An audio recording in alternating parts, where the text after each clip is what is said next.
Good morning, Packers fans, and hopefully some Brewers fans out there. Welcome to your Packers Daily Chat right here on the Cheesehead TV social channels. That's right, the Brewers, baby. Big day, big day.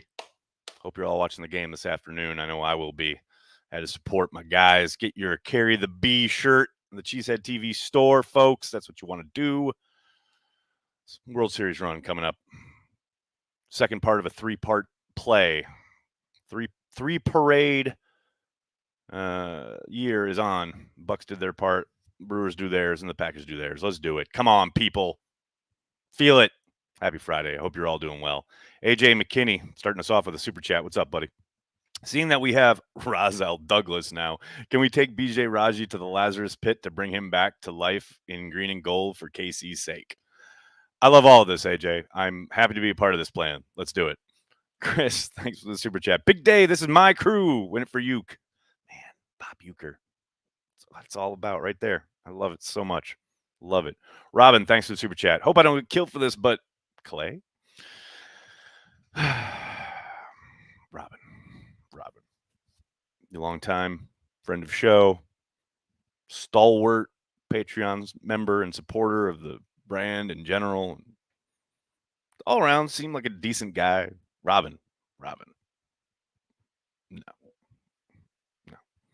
No. What year is this?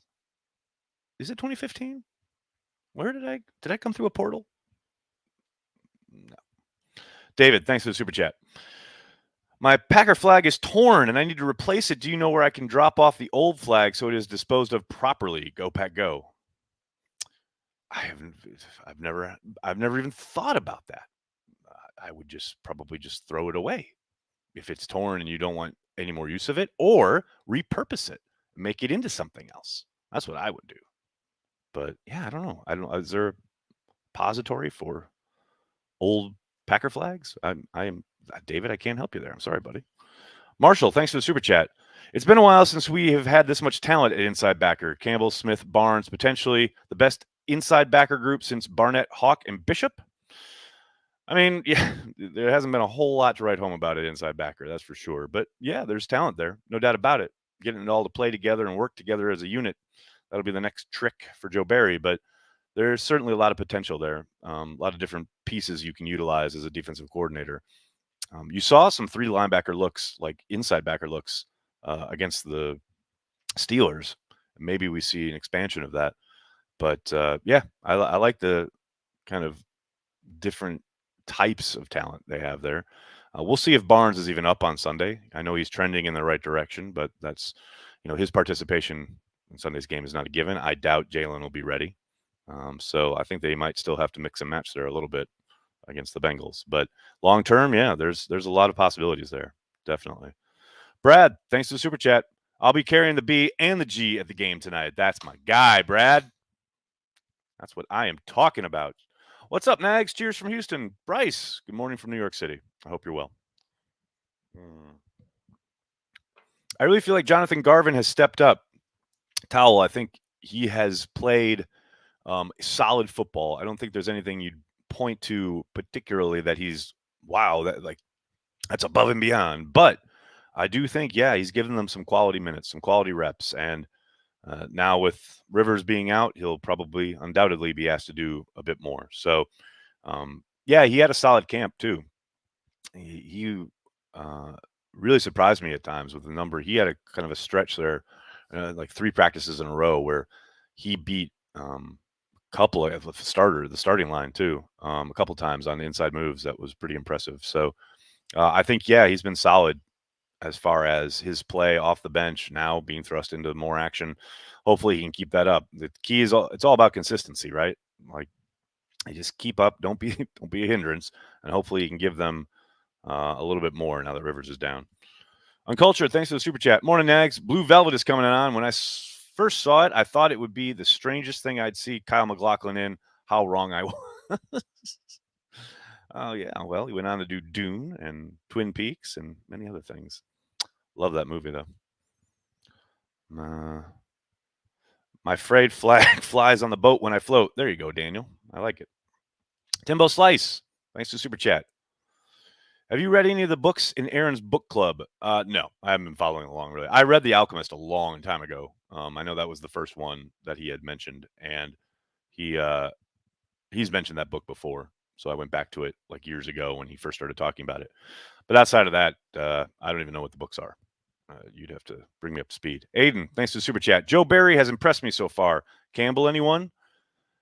I mean, it's a growing process, right? And Campbell has certainly looked very, very good. I think better. I mean, I spent Packers Daily every fucking day, it seems, during the offseason talking about how I thought he would be a little bit better than what they got from Kirksey. And he has been a lot better than what they got from Kirksey. Um, he's really done it all, too. It's not just um, he was playing alongside Barnes there early and throughout much of camp. But since Barnes has been down, he's kind of taken over that lead dog role. He's got the communication helmet, and man, he is flying to the football, sideline to sideline. And you just, like I was saying earlier, a team that has been starved for, talent at the inside backer spot. Yeah, he's absolutely been a revelation. How much of that is due to Joe Barry? His history as a linebackers coach, you do wonder about that. There's possibility there. How much of it is just the scheme freeing him up to do what he does best? I think it all kind of works in concert, and that's kind of something I was talking about yesterday with Jalen Smith. Um, I don't think the tape on Jalen is very good this year in Dallas, but that doesn't mean that he can't be put in a better position and make plays and be more productive. And I understand there was a comment on the website about how on transplants I was like, and that's all very of the in the moment, right? When it's like hadn't happened yet and the reports come out, oh, they're looking to sign him. My gut reaction is, oh, it's not a very good player, but maybe hopefully Goot doesn't make that move. But then Goot makes the move as someone who watches the Packers every day, and I try to break it down and give you guys what the Packers might be thinking, why they make certain moves. That's what I'm talking about yesterday when it says when I say all players have value, and the idea is assigning the value, especially considering they got Jalen Smith for absolutely nothing financially. You know, basically Dallas is going to pay him. So those are two different things. And I guess sometimes I can blur the lines between analyst and fan. My fan gut reaction, that's why I started gut reactions after the games. It's very different than actually trying to peek behind the curtain and see why the Packers might be doing what they're doing. So yeah, Barry, I think he's done a very good job improving every week and giving them new wrinkles. He had some things on Sunday against the Steelers that certainly haven't seen yet up to this point this season. He had a cat blitz that was really impressive. He, like I mentioned before, he had the three inside backers on the field together at one time at times. And just, yeah, the little wrinkles here and there. I think that's probably opponent specific. It's going to be a big, big challenge for him now, though, without Jair. That changes the game entirely. So hopefully he can keep it up. Marcus, thanks for the super chat. Looking forward to seeing more from Cobb, aka Ron Harper, in my Jesse Jackson voice. Keep the stash alive. Keep the stash alive. I'll do what I can, sir. It's really up to the Packers. They just got to keep winning. Amy, thank you for the super chat. The Four Agreements is a must read. Well, there you go, Amy. I believe that's. I'm guessing that's one of Aaron's books.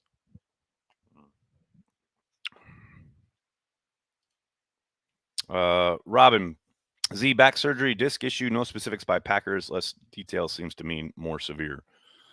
Not necessarily. The Packers never give specifics on injuries. It's all about finding out through reporting. And right now, both sides clearly, the agent doesn't want it out there, and the Packers don't want it out there. Obviously, it's severe. He's shut down for the season, and he had surgery. I mean, the fact that he just had surgery tells you that it's severe. But details, the Packers would never share that ever. But that would be down to a reporter. Most likely, it'll end up being Rob Domofsky getting it from one of the medical people inside the building. But yeah, no, that's not surprising. Timbo Slice, thanks to the super chat. I wonder if the Packers will practice double punt now. That was great last night. Anybody who missed it, the Seattle punter had his punt blocked. It rolled way outside the hash marks, and he ran and scooped it up. And while he's running, and he got so lucky because he did punt right at the line of scrimmage. Again, he double punted. He punted a second time. and it was a great punt too. It put like the Rams down at the 10. So yeah, double punts. Got to start practicing them now. Apparently, Nuclear Family. Thanks for the super chat. I hate Urban as much as the next guy, but would this be a big deal if the Jags were 3-1? Are college coaches just more protected from scandal than the NFL? Oh, you think? College coaches walk on water. This is the NFL. This is big business in a way that, I know there's tons of money in college football, but the way they recruit, the way they are absolutely kind of a godlike figure on campus and or in their programs. You're important in the NFL, but you're still part of franchise answering to ownership. And to answer your question, if that would be a big deal if they were 3-1, obviously not as much would be made about it online. The feeding frenzy probably wouldn't be as severe, but it would still be a big deal. Everything around it would be a big deal still. There's no question about that. And also, it's so random. Like, it's so funny how, at least to my eyes, that kind of narrative had really literally just started to kind of, peter out. I know we had the announcement from Shad, or the statement from Shad Khan earlier in the week, but like it was just getting ready for game week, and then you bring it up again, asking about why is it such a big deal? Well, it's kind of over. So why are you asking about it if it's not such a big deal? It's kind of the duality of man there. If Jair's out for the season and this really is an all-in season, Packers have to trade for a corner. Maybe borrow Joe Hayden for the rest of the year. Have to. Only thing they have to do is pay taxes and die. No. No, they don't have to. See, listen to yourself. Have to. Don't mistake activity for achievement. Maybe they make a trade if there is a move to be made that makes sense. But you don't just make a move to make a move. And also, it takes two to tango. You're going to overpay what? You're going to send some premium pick for some old corner? Come on now. Also, that's just not how the Packers operate.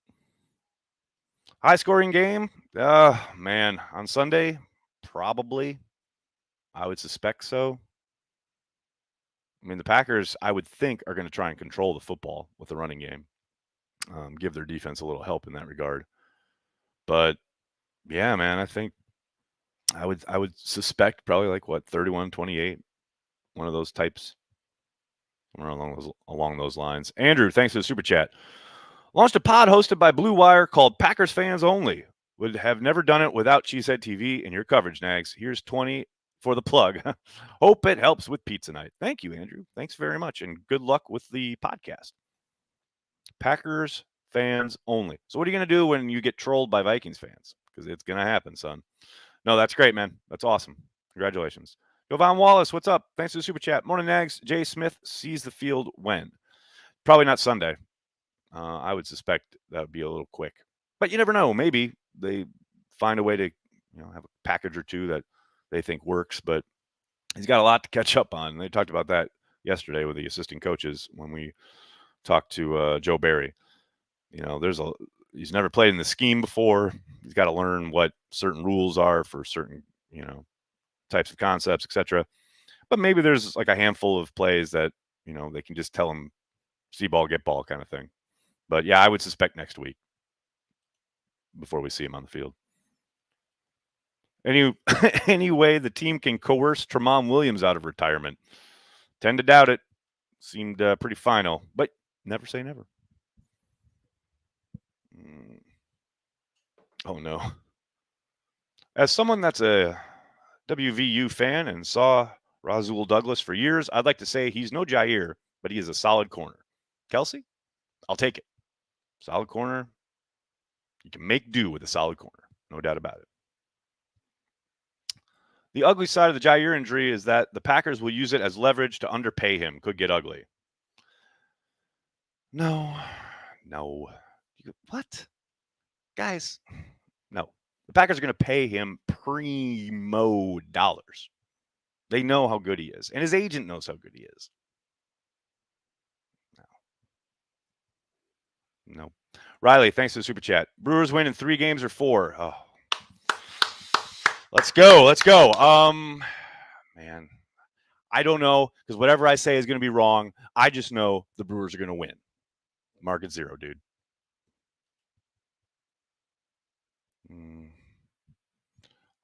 Bigger security weapon for Rodgers, Jordy or Adams? Bigger security weapon. Well, I don't know. Like, he loves his guys, right? And he always went to Jordy and loves Randall in the same way. But I think he feeds Adams in a way he didn't with Jordy, even though he did focus on Jordy a lot. But it was a very different scheme, play caller, all of that, right? I don't think Matt has any problems with letting Aaron target Devontae 20 times a game if he wants. Whereas I think Mike was at least, tried to be a little bit more, okay, let's XYZ feature this, whatever, get to other guys. But yeah, sure. And that was pure West Coast. And Aaron's talked about that as far as the progression reads go. But yeah, no, I don't think it's so much, it's a security blanket thing, if that's what you're intimating. I think it's much more, this is the design of the offense, and the number one in the progression is almost always going to be Devontae, more often than not. And he's open a lot. So he's going to get looks. I do think they could do with a little bit more of spreading the ball around, but I don't think it's ever going to happen as long as Aaron and Devontae are both healthy. TKM, thanks for the super chat. Got nothing. Just have not supported this week. Pappies, have a great and safe weekend, everyone. TKM, always good to see you at your post, buddy. New Cheesehead TV show idea. Oh, no. Matt Mamba's in the chat here. Mustache thoughts, and the show is just you in a corner making obvious observations for 30 minutes. I don't even think it needs to be 30 minutes. It can just be 5 minutes, but that's perfect. I like it. Has Aaron called yet? No, of course Aaron hasn't called. Aaron's never calling, people. Aaron's never calling. The whole thing about that, the whole reason that joke works is because he's never going to call. Ever. Mm-hmm. And maybe this is when Charles Woodson was talking about in his speech when he said, if Coach asked Andrew, how insane would that be? Like, Tremont, nope. Charles Woodson, bring him in. That'd be incredible. Somehow we made a playoff run with Ladarius Gunter and Micah Hyde as overachieving boundary corners, thinking we're better off now than we were then. Agreed, Becky, but it's a long way to go, man. We could be down to week 15 and they could be pulling, beer vendors out of the stands to play corner.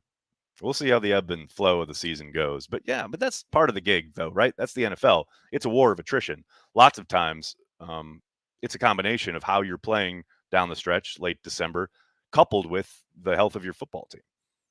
And I know right now the Packers are banged up, but hopefully that evens out and they get down to the end of the season and a lot of these guys are back and they're ready to make a run. But right now it's just about surviving and getting W's on the board while you're doing it. All right, everybody, I'm going to have to get going. I can't thank you guys enough for hanging out, talking Packers each and every day right here on the Cheesehead TV social channels. Please do me a monster favor and hit like on the video and subscribe to the channel. Corey and I will be doing watch party this Sunday. Hope to see you there. First 1 o'clock game on the East Coast here of the year and noon game in Lambeau time. Going to be bleary-eyed. Remember to wake up with your piss hot. That's what Matt LaFleur said yesterday. I love it so much. We'll see you Sunday morning. Hope you all have a great weekend. Talk to you soon. Hit like, hit subscribe, tell your friends, tell your family. Cheesehead TV. We're devoted to Green Bay Packers fans worldwide. Thanks a lot, everybody. Have a great weekend. Go Brewers. Go Pack Go.